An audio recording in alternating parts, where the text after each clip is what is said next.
ನಮಸ್ಕಾರ ವೀಕ್ಷಕರೇ, ನೀವು ನೋಡ್ತಾ ಇದ್ದೀರಿ ಸುದ್ದಿ ಸಹ್ಯಾದ್ರಿ. ನಾನು ಭೂಮಿಕಾ. ಸಾಗರದಲ್ಲಿ ದಲಿತ ಮತ್ತು ಜನಪರ ಸಂಘಟನೆಗಳ ಒಕ್ಕೂಟದಿಂದ ಕಾರ್ಯಕ್ರಮ. ಅಂಬೇಡ್ಕರ್ ಸಮುದಾಯ ಭವನದಲ್ಲಿ ಕಾರ್ಯಕ್ರಮ ಆಯೋಜನೆ. ಪ್ರೊಫೆಸರ್ ರಾಚಪ್ಪ ಹರತಾಳ್ ಹಾಲಪ್ಪ, ಎಚ್.ಬಿ. ರಾಘವೇಂದ್ರ ಸೇರಿದಂತೆ ಗಣ್ಯರ ಉಪಸ್ಥಿತಿ. ಸಾಗರದಲ್ಲಿ ದಲಿತ ಮತ್ತು ಜನಪರ ಸಂಘಟನೆಗಳ ಒಕ್ಕೂಟದಿಂದ ಜನಪರ ಹಾಗೂ ಜೀವಪರ ಹೋರಾಟಗಾರ ರಂಗನಟ ಎಸ್.ಎಸ್. ನಾಗರಾಜ್ ಅವರಿಗೆ ನುಡಿ ಮತ್ತು ರಂಗನಮನ ಕಾರ್ಯಕ್ರಮವನ್ನು ಆಯೋಜಿಸಲಾಯಿತು. ಅಂಬೇಡ್ಕರ್ ಸಮುದಾಯ ಭವನದಲ್ಲಿ ನಡೆದ ಈ ಕಾರ್ಯಕ್ರಮದಲ್ಲಿ ವಸಂತ್ ಕುಗ್ವೆ ತಂಡ ರಂಗಗೀತೆಗಳು ಮತ್ತು ಹೋರಾಟದ ಗೀತೆಗಳನ್ನು ಹಾಡಿ ಶ್ರದ್ಧಾಂಜಲಿ ಸಲ್ಲಿಸಿದರು.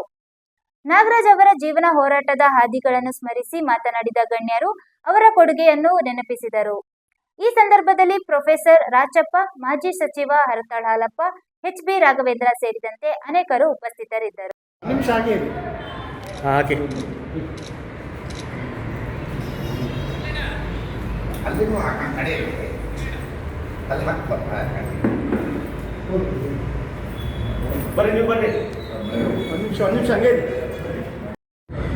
ಉರಿಯುವ ಪಂಜು ಕೈಯಲ್ಲಿ, ಕ್ರಾಂತಿಯ ಕಿಡಿಗಳು ಕಣ್ಣುಗಳಲ್ಲಿ, ಹಿಡಿದರು ಕೆಂಡದ ಉಂಡೆಗಳು, ಜಾತಿ ಮತಗಳ ಮುಳ್ಳಿನ ಮೆಳೆಗೆ ಮುಳ್ಳಾದರು ಇವರು, ತಮ್ಮನು ನುಂಗಿದ 7 ಸಮುದ್ರಕ್ಕೆ ಮುಗಿಲಾದರು ಇವರು. ಹಿಂದೂ ಧರ್ಮವ ಕೊಂದರು ದಲಿತರು, ಜಮೀನುದಾರರ ಬಿಡಲಿಲ್ಲ, ಯಾರಿಗೂ ಸದರವ ಕೊಡಲಿಲ್ಲ. ಹಣವಂತರ ದುಂಡಗಳ ಮಕ್ಕಳು ನಾವುಗಳು, ಸೋಮನ ಮಕ್ಕಳು ನಾವುಗಳು. ಕಣ್ಣಿನ ಒಳಗೆ ನೀರುರವವರು, ಕಣ್ಣಿನ ಒಳಗೆ ನೋವಿರುವವರು, ಮಣ್ಣಿನ ಒಳಗೆ ಮುಖವಿಟ್ಟವರು. ತಾಯನಗಲಿದ ಮಕ್ಕಳು ನಾವು, ನೋವನಪ್ಪಿದವರು, ನಾವು ನೋವನಪ್ಪಿದವರು, ನೋವನಪ್ಪಿದವರು. ಚೋಮನ ಮಕ್ಕಳು ನಾವುಗಳು, ಚೋಮನ ಮಕ್ಕಳು ನಾವುಗಳು, ಚೋಮನ ಮಕ್ಕಳು ನಾವುಗಳು, ಚೋಮನ ಮಕ್ಕಳು ನಾವುಗಳು.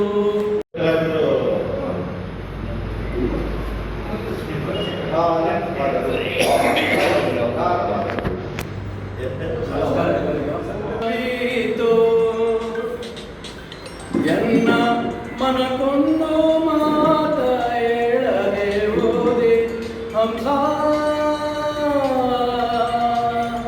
ತನುವಿನೊಳಗನು ದೀನನಿತು, ತನುವಿನೊಳಗನು ದೀನ ಬೀದು. ಎನ್ನ ಮನಕೊಂದು ಮಾತ ಹೇಳದೆ ಓದೆ ಹಂಸ, ತನುವಿನೊಳಗನು ದೀನ ಬೀದು. ಈತನ ಐಡೆಂಟಿಫಿಕೇಶನ್ ಏನಪ್ಪ ಅಂದರೆ ಸಿಗರೆಟ್ ನಾಗರಾಜ ಅಂತ. ಎಸ್.ಎಸ್. ನಾಗರಾಜ ಸಿಗರೆಟ್ ನಾಗರಾಜ ಅನ್ನೋ ಹೆಸರಲ್ಲಿ ಈತ ಬೇಟೆ ತುಂಬ ಗುರುತಿಸ್ಕೊಂಡಿದ್ದ. ಆಗಿದ್ದನು ಹೋರಾಟ ಆಮೇಲೆ ಚಾರಣ, ಆಮೇಲೆ ಖಗೋಳಾಸಕ್ತಿ, ಆಮೇಲೆ ಸಂಘಟನೆ. ಈ 4 ಕ್ಷೇತ್ರಗಳಲ್ಲೂ ಕೂಡ ನನಗೆ ಅವ್ರು ಇಲ್ಲದೆ ಹೋಗಿದ್ರೆ ನಾನು ಅದರಲ್ಲಿ ಏನು ಆಗ್ತಿರ್ಲಿಲ್ಲೇನೋ ಅನ್ನೋ ಅನುಮಾನ ಇದೆ. ರಂಗಭೂಮಿಗೆ ಸಂಬಂಧಪಟ್ಟು ಹೇಳೋದಾದರೆ 80ರ ದಶಕದಲ್ಲಿ ಸಮುದಾಯದ ನಾಟಕದಲ್ಲಿ ನಾವೆಲ್ಲ ಮಾಡಿದ್ವಿ. ಆದರೆ ಸಮುದಾಯದ ನಂತರದಲ್ಲಿ ಒಂದು 2-3 ವರ್ಷದ ನಂತರದಲ್ಲಿ ನಾಟಕ ಚಟುವಟಿಕೆಗಳು ನಿಂತೋದು.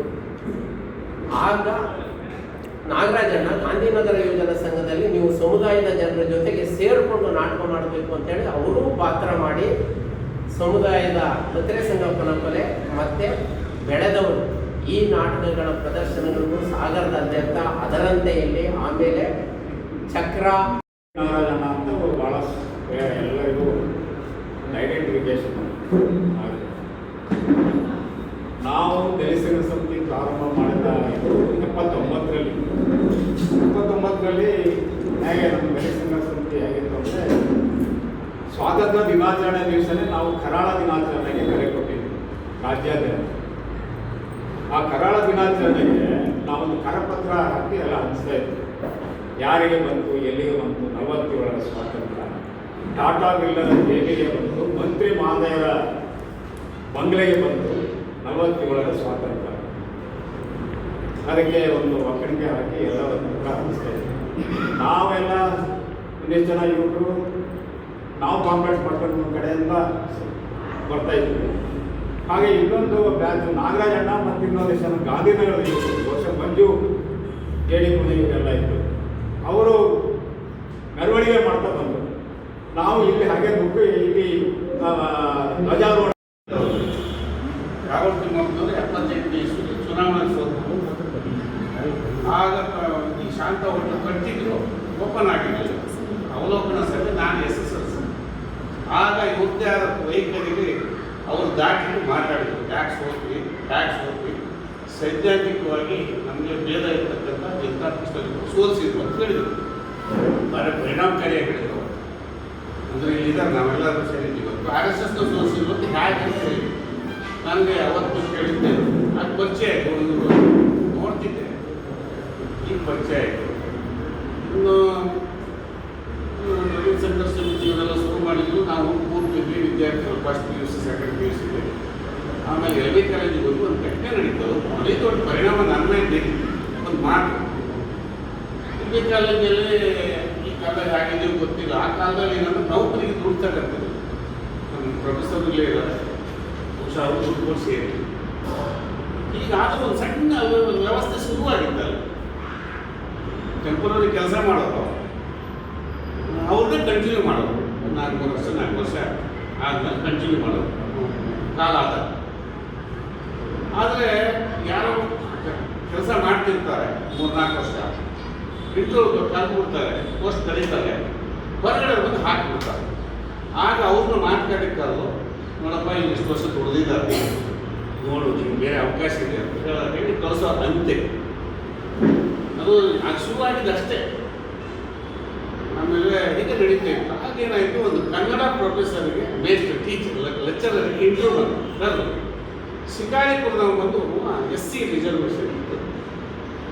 ಅವನು ಬಂದು ಅರ್ಜಿ ಹಾಕ್ಬಿಟ್ಟ. SC ಇರಬೇಕು, ಅವ ಮುಂದೆ ತಾಲೂಕು ಪಂಚಾಯತಿ ಮೆಂಬರು ಆಧಾರದಲ್ಲಿ ಆಗಿದ್ದು ನಮ್ಮ SC ಕನ್ನಡ ಲೆಕ್ಚರ್ ಪೋಸ್ಟ್ ಖಾಲಿ ಇದೆ, ಅದಕ್ಕೆ ಹಾಕಿದ್ರು. ಅದು ಹೇಗೋ ಇವರು ನಮ್ಮನ್ನೆಲ್ಲ ಬಂತು. ಶಿವಾನಂದ ಮತ್ತು ಆಗಿನ ತೀರಾ ಶ್ರೀನಿವಾಸ ಇದ್ದರು, ನಾಗರಾಜು, ಬೊಂಬೆ ಗಣಪತಿ, ನಾವು ಆಗ ಮಾತುಕತೆ. ಆಗ ಅಲ್ಲೊಂದು ದುಡ್ಡು ಕೊಡ್ಸಿದ್ದೆ ನಾನು, ದಿನ 300 ರೂಪಾಯಿ ಕಟ್ಟಕ್ಕೆ. ಸಾಯೋದಕ್ಕಿಂತ 2-3 ನಿಮಿಷ ನಿದ್ದೆ ಕೊಡಬೇಕು. ನೋಡಿದೆ 4 ವರ್ಷ ಸಾಯೋ ತನಕ ಹೋರಾಟ. ಅಂದರೆ ಜನರ ಪರ, ಅಕ್ರಮದ ವಿರುದ್ಧ, ಸರ್ಕಾರದ ವಿರುದ್ಧ, ಅಧಿಕಾರಿಗಳ ವಿರುದ್ಧ ಹೋರಾಟಕ್ಕಿಂತಲೂ ಅವರ ವೈಯಕ್ತಿಕ ಬದುಕಿನ ಬಗ್ಗೆನೂ ಬಹಳ ಹೋರಾಟ ಮಾಡಿ ಮಾಡಿ ಮಾಡಿ ಬದುಕಿದಂಥ ಮನುಷ್ಯ. ನೋಡಿ, ದೇವರು ಒಬ್ಬೊಬ್ಬರಿಗೂ ಒಂದೊಂದು ಸಮಯ ಒಳ್ಳೆಯ ಅವಕಾಶಗಳನ್ನು ಕೊಡ್ತಾರೆ. ಅಂಥದ್ದೇನು ಸಿಗಲಿಲ್ಲ. ಎಲೆಕ್ಷನ್ ನಿಂತಾಗ ಎಲೆಕ್ಷನ್ನಲ್ಲಿ 4-5 ದಿನ ಇದೆ ಅಂದಾಗ ನಮ್ಮ ಮನೆ ಸಮಸ್ಯೆ. ಮುಖಗಳು ತುಂಬ ದೊಡ್ಡ ಮುಖಗಳು ಕಾಣ್ತಾ ಇದೆ. ಆಮೇಲೆ ಒಬ್ಬ ರಾಜಕಾರಣಿಯಾಗಿ ಸೂಕ್ಷ್ಮ ಸಮಯದಲ್ಲಿ ಒಂದು ಹೋರಾಟದ ಇತಿಹಾಸ ಗೊತ್ತಿರೋರು ಸ್ಪಂದನೆ ಮಾಡೋದು ಬಹಳ ಮುಖ್ಯ. ಆರಪ್ಪನವ್ರಿಗೆ ನಾವೇನೋ ವೈಯಕ್ತಿಕವಾಗಿ ಕರೆದಿಲ್ಲ, ಯಾರು ಕರೆದಿಲ್ಲ, ಎಲ್ಲೋ ಆನ್ಲೈನಲ್ಲಿ ನೋಡಿರ್ಬೇಕೆಲ್ಲ ಕಾಣುತ್ತೆ, ಬಂದಿದ್ದೀರಿ. ಆದರೆ ಒಟ್ಟಾರೆಯಾಗಿ ಸಮಾಜದಲ್ಲಿ ಒಂದು ಅಧಿಕಾರವನ್ನು ಪಡೆದಿರ್ತಕ್ಕಂಥವರು ಇಂಥ ಹೋರಾಟಗಾರರ ಸಾಮಾಜಿಕ ಕೆಲಸವನ್ನು ಗುರುಸೋದು ಭಾಳ ಇಂಪಾರ್ಟೆಂಟ್. ನಮ್ಮ ನಾಗರಾಜಣ್ಣವ್ರದ್ದು ಏನಪ್ಪ ಅಂದರೆ ಸಾವಿನ ತನಕ ಅವರ ದುಡಿಮೆ, ಸಾವಿನ ತನಕ ದುಡಿಮೆ. ನಾವು ಗಮನಿಸಿದ ಹಾಗೆ ಅವರು ಕೆಲವು 10 ವರ್ಷಗಳ ಹಿಂದೆ ಎಲ್ಲ ನಮ್ಮ ಹಳೆಯ ಗೆಳೆಯರ ಸಂಪರ್ಕವನ್ನು ಬಿಟ್ಟಿದ್ರು. ಅದು ಏನು ಕಾರಣ ಗೊತ್ತಿಲ್ಲ. ಆದರೆ ಅವರು ತಮ್ಮ ಕೈಯಲ್ಲಿ ಒಂದು ಪಿಗ್ಮಿ ಕಲೆಕ್ಷನ್ ಒಂದು ಮೆಷಿನ್ ಇಟ್ಕೊಂಡು ಮಂಜೆ ಉಟ್ಕೊಂಡು ನಡ್ಕೊಂಡು ಹೋಗ್ತಾ ಇದ್ದರು. ನಂಜುಂಡಸ್ವಾಮಿ ಅವರು ಹೇಳಿದ್ರು, ಮಧ್ಯಾಹ್ನ ಬೆಳಗ್ಗೆ ಟ್ರಿಪ್ ಹಾಕ್ಸಿದ್ದೀನಿ, ಸಂಜೆ ನೋಡಿದ್ರೆ ಮೆಷಿನ್ ಇಟ್ಕೊಂಡು ಕಲೆಕ್ಷನ್ ಕೊಂಡು ಹೋಗ್ತಿದ್ದಾರೆ. ಆಮೇಲೆ ನಂಜುಂಡಸ್ವಾಮಿ ಅವರು ಒಂದು ಒಳ್ಳೆಯ ಪದ ಬಳಸಿದರು.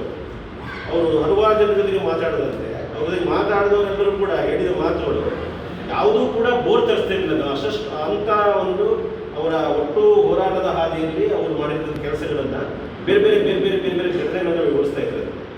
ಅಂದರೆ ಒಬ್ಬ ನಿಜವಾಗ್ಲೂ ಒಂದು ಜನರ ಜೊತೆಗೆ ಸಾವಯವ ಸಂಬಂಧ ಇಟ್ಟುಕೊಂಡು ಜನರ ಸಮಸ್ಯೆಗಳಿಗೆ ಸ್ಪಂದಿಸಬೇಕು, ನನ್ನ ಕೈಲಾದ ಕೆಲಸ ನಾನು ಮಾಡಬೇಕು ಅನ್ನೋದು ಭಾಳ ಇಂಪಾರ್ಟೆಂಟ್. ನಿಮಗೆಲ್ಲ ಗೊತ್ತಿರ್ಬೋದು, ಅವರು TVSನಲ್ಲಿ ಹೊಳೆಬಾಗಿಲು ಕಡೆಗೆ ಸಿಗರೇಟ್ ಕೆಲಸ ಬಿಟ್ಟಾದ್ಮೇಲೆ ಮಾರಾಟ ಮಾಡಿ ಬಿಟ್ಟಾದ್ಮೇಲೆ ಅದು ಬೋರ್ಡೆಲ್ಲ ತಗೊಂಡು ಹೋಗ್ತಿದ್ರು. ಆ ಭಾಗದ ಜನರು ದೊಡ್ಡದೊಂದು ನಮ್ಮೂರಿಗೆ ಸರಾಯಿ ಬೇಡ ಕೂಡ ಹೋರಾಟ ಮಾಡ್ತಾ ಇದ್ರು. ಆವಾಗ ಇಲ್ಲಿನ ವೈನ್ ಶಾಪ್ ಸರಾಯಿ ಮಾಲೀಕರನ್ನ ಹಲ್ಲೆ ಮಾಡ್ತಾರೆ ಆ ಹೋರಾಟಗಾರರು. ಎಲ್ಲ ಸರ್ಕಾರಿ ಹಾಸ್ಪಿಟಲ್ಗೆ ಬಂದು ಸೇರಿದಾಗ ಗೊತ್ತಲ್ಲ, ಅವಾಗೆಲ್ಲ ಯಾರ ಕೈಗೂ ದುಡ್ಡಿಲ್ಲ, ನಾವೆಲ್ಲ ವಿದ್ಯಾರ್ಥಿ ಯಾರು ಬಂದು ಕಾಲ ಇವರು ಇದಕ್ಕೆ ಬಂದು ಹಾಸ್ಪಿಟ್ಲಿಗೆ ಬಂದು 200 ರೂಪಾಯಿ ದುಡ್ಡನ್ನು ಆ ಭಾಗದ ನಾಯಕ ತಿಳಿಸಕ್ಕೆ ಕೊಟ್ಟು ಖರ್ಚಿಗೆ ಇಟ್ಕ ಅಂತ ಕಡೆ ಇದು ಸಾಲವಾಗಿ ಕೊಟ್ಟಿದ್ದರಿಂದ ಅವ್ರಿಗೂ ಅವಮಾನ ಆಗಬಾರ್ದಲ್ಲ. ಅಂದರೆ ಒಟ್ಟಾರೆಯಾಗಿ ಅವ್ರು ಏನಪ್ಪ ಅಂತಂದರೆ, ಉದಾಹರಣೆಗೆ ನಾವೇ ಹಸಿ ವಯಸ್ಸಿನಲ್ಲಿ ಲವ್ ಮ್ಯಾರೇಜ್ ಆಗಿ ಬಂದ್ವಿ. ನಮ್ಗೆ ಯಾರು ಅಪ್ಪ ಅಮ್ಮ ಕಡೆಯೂ ಇಲ್ಲ, ನನ್ನ ಹೆಂಡತಿ ಬರಲಿಲ್ಲ. ಅವಾಗ ಇವರು ಮನೆ ಕರೆದು ನಮ್ಗೆ ಊಟ ಹಾಕಿದ್ರು. ಅವಾಗ ನಮಗೊಂಥರ ಏನೋ ಒಂದು ಆತ್ಮವಿಶ್ವಾಸ, ನಮಗೂ ಇಲ್ಲಿ ಯಾರೋ ಒಂದು ನೋಡ್ಕೊಳ್ಳೋರು ಇದ್ದಾರೆ, ನಮ್ಮನ್ನು ಟೇಕ್ ಕೇರ್ ಮಾಡೋರಿದ್ದಾರೆ ಅಂದರೆ ಆ ಥರ ಯೋಚನೆ ಮಾಡೋದಿದೆಯಲ್ಲ, ಅದು ಬಹಳ ಬಹಳ ಇಂಪಾರ್ಟೆಂಟ್. ಎಂಥ ಬಂಡಾಯ ಸ್ವಭಾವ ಅಂತಂದರೆ, ನಗರಸಭೆ ಸದಸ್ಯರಾಗಿದ್ರಲ್ಲ, ದಿನಸಭೆ ಪ್ರೆಸಿಡೆಂಟ್, ಅವಾಗ ಪ್ರತಿ ಸಭೆಯಲ್ಲೂ ಗಲಾಟೆ.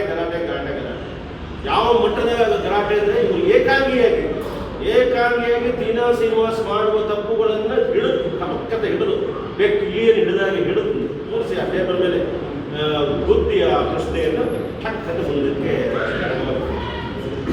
ಅಂದರೆ ಒಂದು ಯಾವುದೇ ವ್ಯಕ್ತಿ ಆ ಕ್ಷಣಕ್ಕೋ ಅಥವಾ ಯಾವುದೋ ಹೊತ್ತಿಗೆ ಒಂದು ನಾಯಕನಾಗ್ಬಿಡೋದು, ಒಂದು ಕರಪತ್ರ ಹಂಚದೇನೆ ಏನೇನೋ ಅಧಿಕಾರ ಪಡೆಯೋದು, ಇವೆಲ್ಲವೂ ಇವತ್ತಿನ ವರ್ತಮಾನ ಇದೆ. ಆದರೆ ಕರಪತ್ರವನ್ನು ಹಿಡಿದು ಹಂಚುತ್ತಲೇ, ಧರಣಿ ಮಾಡುತ್ತಲೇ, ಜೈಲಿಗೆ ಹೋಗ್ತಾನೆ, ಇನ್ನೊಂದು ಹೋರಾಟ ಮಾಡಲು ಬಂದಿರೋ ಕಾರಣದಲ್ಲಿ ಇನ್ನೊಬ್ಬರು ಹೋರಾಟ ಮಾಡ್ತಿರೋ ಕಣ್ಣಾರೆ ಕಂಡು ಸುಮ್ಮನೆ ಇರೋಕ್ಕಾಗಲ್ಲ ನಾವು ಸ್ಪಂದಿಸೋದಿದ್ದೇವೆ. ಅವೆಲ್ಲ ಗುಣಗಳು ನಾಗರಾಜ್ ಅವರು ಅದೇ ಮಾತಾಡ್ಬಿಟ್ರಿ, ಆ ಹೊರಡುವ ಮಾತಾಡ್ರಿ, ಬೇಕಾದ್ರೆ ಸಮಯ ಅರ್ಜೆಂಟ್ ಇದೆ, ತೊಂದರೆ ಇಲ್ಲ. ನಮಸ್ಕಾರ ಅನ್ನುವ ಒಂದು ಕನಸು ಕೊನೆಯವರೆಗೂ ಕೂಡ ನಮ್ಮ ನಾಗರಾಜಿಗೆ ಇತ್ತು. ಯಾರೋ ಹೇಳಿದ್ರಿ, ಈಗ ಇತ್ತೀಚೆಗೆ ಆತ ಎಲ್ಲದರಿಂದ ಒಂಥರ ವಿದ್ಯುಡ್ರಾಲ್ ಟೆಂಡೆನ್ಸಿ ನಾಗರಾಜಿಗೆ ಬಂದುಬಿಟ್ಟಿತ್ತು.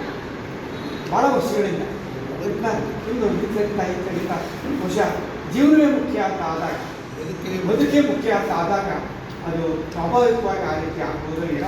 ಯಾಕೆಂದರೆ ಈ ಹೋರಾಟದಲ್ಲಿ ಇದ್ದವರು ಅನೇಕ ಜನ ಈ ರೀತಿ ಆಗಲೇ ಮತ್ತೊಬ್ಬರನ್ನ ಮೆಚ್ಚಿ ಹೇಳಬೇಕಾದ ಅವಶ್ಯಕತೆ ಸದ್ಯದ ಪರಿಸ್ಥಿತಿಯಲ್ಲಿ ಇಲ್ಲ. ಆದರೆ ನಮ್ಮ ನಾಗರಾಜ್ ಇದ್ದಾಗಲ್ಲ, ಒಂಥರ ಮುತ್ತು ಕಂಡಿಲ್ಲ, ಏನೂ ಮಾಡಬೇಕು,